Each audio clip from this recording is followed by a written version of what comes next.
So I'm not gonna sugarcoat it. The Bucks suck. Like, they absolutely suck. We are currently in December. Their record is 9-13, 11th in the East. And it's not like we're at a point of a season where it's impossible for them to turn it around. We've seen plenty of other teams. Heck, we've seen the Indiana Pacers last year make a turnaround at being a similar point. But the Milwaukee Bucks, from a organizational standpoint, from just looking at the roster top to bottom, are an absolutely, positively a trash team. Recently, they just lost to the Wizards. The Wizards. And you might look at that as just a one-off scenario. It's a long NBA season. There's 82 games to be played. Losing to the Wizards, that's not this huge deal to make up Dream Hoops, but it's the fashion and how they're losing all these games. It blows my mind with what are the Bucks doing? And I'll be honest, when you go back and look at that 2021 season when they won the championship, with that already being controversial, many people had them running it back, repeating to win another championship that next year. And honestly, if it wasn't for that Chris Middleton injury, they went to 7 games against the Boston Celtics, which went 7, and Giannis went absolutely crazy in that series. Just wasn't enough. A lot of people still had big expectations for the Bucks. What if I told you, if you went back in time, that 22 season, I told you that the Bucks not only would not make it to the conference finals again, not make it to even the finals, they wouldn't even be out of the first round since 2023. And I know that a lot of injuries has transpired since then. Truthfully, I know you had the Giannis injuries, you had the Dame injuries, you had the Chris Middleton injury, like I just mentioned, and plenty of others. But the fact that the Milwaukee Bucks, even with all the changes they've been making season to season, there are just fundamental issues that they just can't solve. In this past offseason, when they waived Dame, it was like this big shocker. It was like, wait, whoa, like, not even traded him, you just waived him. And to be completely fair to the Bucks, what were you gonna get for a Damian Lillard coming off an Achilles injury? The silence tells you it. You weren't gonna get anything. You weren't gonna get anything for a Damian Lillard coming off an Achilles injury. And after 2 seasons with the Bucks, going as far as into the first round, that was the farthest a Damian Lillard and Giannis team went in the playoffs. Was the first round, right? You had the Giannis injury, then you had the Dame injury, all compacted, and they waived Dame, right? They signed Miles Turner, which was like, okay, that's really good, but you needed to waive Dame for that, which for the next couple of years, they'll be paying $22 million to Damian Lillard for the next 4 to 5 years, which, hey, salute Dame. You got an absolute bag. And so far with the roster that they have, it was already old as dirt. You had Giannis, who was like, okay, that's your superstar player, but everybody else is at best going to be a role player and just be serviceable trying to make Giannis better. And this year, the Bucks are having an offensive rating of 116.7, which is 15th, a defensive rating of 118.3, which is 23rd in the NBA, and a net rating of minus 1.6, which is 18th in the NBA.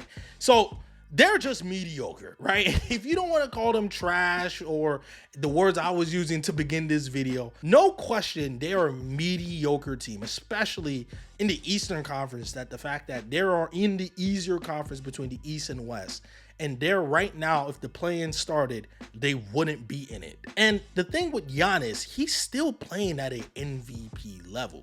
The team is literally just sabotaging him right now. I mean, the dude, oh my gosh.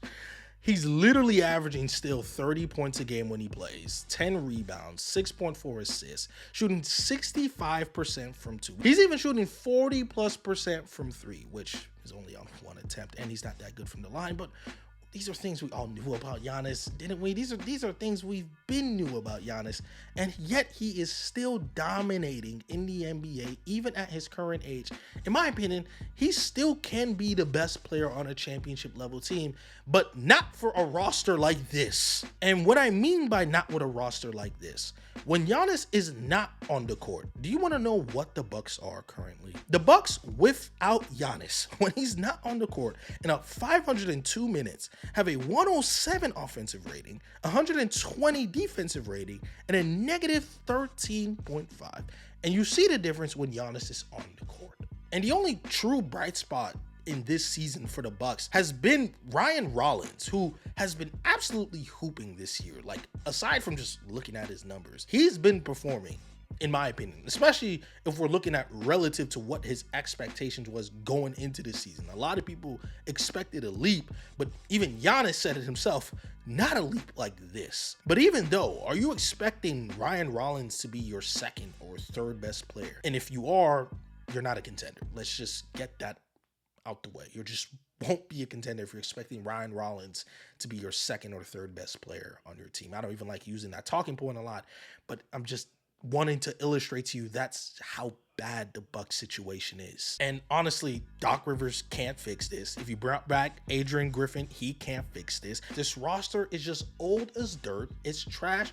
And be honest with you, there's no real progression. There's no real picks that they can use to change this situation. And that's exactly why Giannis Antetokounmpo is going to get traded. I know this is the real nugget of the video that I really wanted to tackle, because if you haven't already caught up to the news, Giannis Antetokounmpo has pretty much scrubbed everything Bucks related from his Twitter and Instagram. On Instagram, he's literally left only his Bucks post in 2021 when he won the championship, and in 2021 on his Twitter, that's the only things that he has on Twitter dating back to 2021. Everything post 2021, he's literally deleted all of it, which is usually the universal sign of like a player being like, yeah, get me up out of here. Just get me up out of here. Or it might not, but for the fun of this video, we're going to take it as that sign. And if Giannis is going to be traded, where the hell is he gonna go? Well, you tuned into the right video, buddy, because right now we are going to look at certain trade packages. And the first one will be the OKC Thunder. They literally have the assets to outbid everybody if they wanted to. And right now we're going to go in hypothetical world and say they do. The Bucks could either want J-Dub or Chet. One of those two players from OKC gotta go. The money got to match, right? You throw in another player, or you can throw in multiple players to make it work. You're definitely going to have to throw that Clippers pick that they have this year, which is potentially could be a top 5 pick in this loaded draft class, especially front loaded.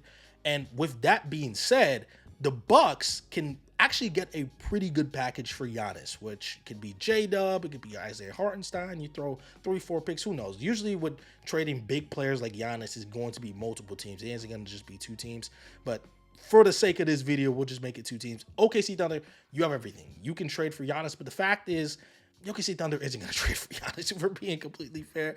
I'm just giving the trade package out there for the Bucks, all right? The other team is the Houston Rockets. You can throw in maybe Amen Thompson, Jabari Smith Jr., Steven Adams, and then, you know, a couple of picks, the Suns picks, especially in 2027 and 2029. But then at that point, do the Rockets do that trade? And if they do, what does that help with, right? You already don't have a ball handler. I mean, you do have Reed Shepard, but let's be honest, he might also be in that trade package as well. And Giannis Antetokounmpo and KD sounds really, really nice, but we already seen KD when he tried to make these stacked teams, like in the Suns, when you add a bunch of money and you don't have enough good players in the rest of the roster, how that, you know, ends up. And the last trade package I'm going to look at is a Miami Heat one where you would throw in Tyler Hero and Bam Adebayo. Yeah, it is. I want you to look at the camera. Look at me right now. Do you think that trade's going to happen? Let me know if you guys have any other trades that actually is realistic, because looking at the whole drawing board, I don't see one that's realistic. So if Giannis is requesting a trade, I don't know where you're going to go. Unless Adam Silver put his paws on this and has a Lucas situation where he does get traded. Maybe he goes to a big market like the Lakers again, because I also saw a Lakers fan putting out a Lakers trade for Giannis Antetokounmpo. Giannis isn't getting traded. Let me know down in the comment section below, where do you guys think Giannis Antetokounmpo, if he does get traded, where will he end up? And what do you guys think personally about this entire Bucks situation that's currently going on? Because a potential best player in the world candidate right now is on a team that isn't in the playoffs, which is hilarious to think about. But like the video, subscribe, hit that damn post notification bell for your boy, and your boy Dream Hoops is out, man. Stay tuned.